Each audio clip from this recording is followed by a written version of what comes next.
que ça vaut la peine d'aller s'installer en Suisse ou au Luxembourg pour payer moins d'impôts? Imaginons qu'on considère un entrepreneur qui fait 100 000 € de bénéfices. Alors tout d'abord, en Suisse, au niveau de l'impôt sur les sociétés, il y en aura trois types. Tout d'abord, un impôt fédéral à 8,5%, ensuite un impôt cantonal qui varie autour de 3 à 12%, et enfin un impôt communal.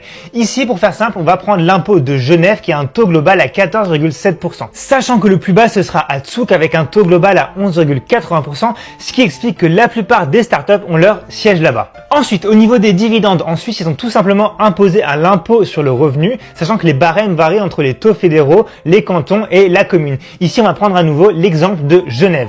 Donc, pour un bénéfice annuel de 100 000 €, à Genève, on va avoir un NIS autour de 17 200 €, ce qui veut dire qu'on a un bénéfice après impôt autour de 82 800 €. On a ensuite l'impôt sur les dividendes, donc 14 300 €. Et enfin, le revenu net pour l'actionnaire, ce sera 68 500 €. Sachant en plus que la Suisse a un des taux de TVA les plus bas d'Europe avec 8,1%, même s'il a augmenté récemment. Alors, au Luxembourg, nous avons un impôt sur les sociétés à 14% jusqu'à 175 000 € de bénéfices et 16% à partir de 200 000 €. Ici, il s'agit du taux central et il y aura aussi d'autres petits impôts et ça donne finalement un taux combiné pour les PME autour de 21,73%. Concernant les dividendes ensuite, on aura tout simplement l'application du barème de l'impôt sur les revenus après un abattement de 50%, sachant que le barème est beaucoup plus progressif qu'en France avec des tranches tous les 2 000 € quasiment jusqu'à 54 000 €. Je te mets le barème luxembourgeois juste ici. Alors, c'est parti. Pour un bénéfice annuel de 100 000 €, on aura 21 730 € d'impôt sur les sociétés,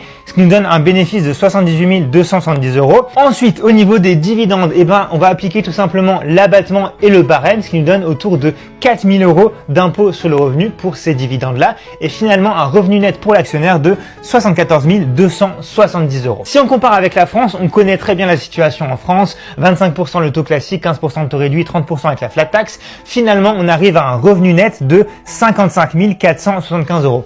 Et donc, si on compare avec nos amis suisses, ça fait un revenu net quasiment 13 000 € supérieur en Suisse et quasiment 20 000 € supérieur au Luxembourg. Et pour ça, il suffit juste de traverser la frontière. Bon, en Suisse, on a des belles montagnes et du chocolat. Au Luxembourg, je sais pas trop ce qu'on a, mais en tout cas, on paye moins d'impôts. J'espère que ça t'a plu. Si tu veux le comparatif avec d'autres pays, dis-moi ça en commentaire. On est en train de faire pas mal de pays, donc s'il y en a d'autres qui t'intéressent, regarde peut-être les anciennes vidéos aussi. Pense à t'abonner. J'espère que ça t'a plu et déménage ou déménage pas.